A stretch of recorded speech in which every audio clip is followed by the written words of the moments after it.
किसी घने जंगल में गिद्धों का एक झुंड रह करता था। उनका पूरा झुंड एक साथ उड़ना भरते और साथ में ही शिकार करते थे। एक बार वो सभी उड़ते उड़ते किसी टापू पर पहुंच गए। वहां बहुत सी मछली और मेंढक रहते थे।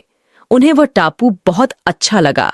उसके खाने पीने और रहने की सारी सुविधाएं उस टापू पर मौजूद थीं। सभी गिद्ध उसी टापू पर रहने लगे।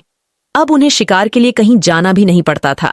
सभी बिना किसी मेहनत के भरपेट भोजन करते और उस टापू पर आसल में जीवन जीने लगे।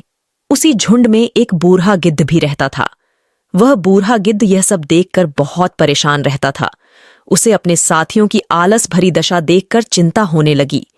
वो सभी गिद्धों को कई बार चेतावनी भी देता कि मित्रों, हमें फिर से शिकार के लिए उड्डान भरनी चाहिए, ताकि हम अपना शिकार करने की कला को और भी मजबूत बनाए रख सकें।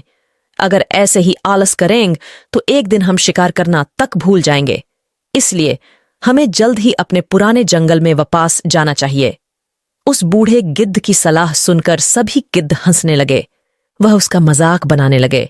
उन्होंने कहा कि बूढ़ा होने की वजह से इनका दिमाग खराब हो गया है, इसलिए ये हमें आरामदायक जीवन छोड़कर जाने की सलाह दे रहे हैं।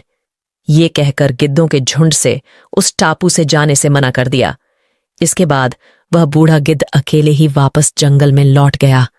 कुछ दिनों के बाद उस बूढ़े गिद्ध ने सोचा कि बहुत समय हो गया, चलो उस टापू पर जाता हूं और वहां पर अपने सगे लोगों और दोस्तों से मिलकर आता हूं। वह बूढ़ा गिद्ध जैसे ही उस टापू पर पहुंचा, वहां की हालत देखकर वह हैरान रह गया। वहां का दृश्य बहुत भयावह था। उस टापू पर मौजूद सभी गिद्ध मर गए थे। वहां पर सिर्फ उनकी लाशें ही पड़ी थीं।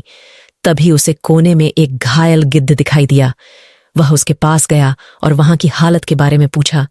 उसने बताया कि कुछ दिन पहले इस टापू पर चीतों का एक झुंड आया था, जिन्होंने उन पर हमला कर दिया और सबको मार दिया।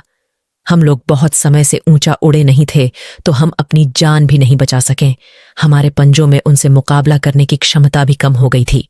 उस घायल गिद्ध की बात सुनकर बूढ़े गिद्ध को बहुत दुख हुआ।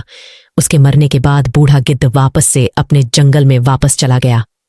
कहानी से सीख, हमें हर हाल में अपनी शक्ति और अधिकारों की रक्षा करनी चाहिए। अगर आलस की वजह से अपना कर्तव्य करना छोड़ देंगे तो भविष्य में यह हमारे लिए घातक हो सकता है।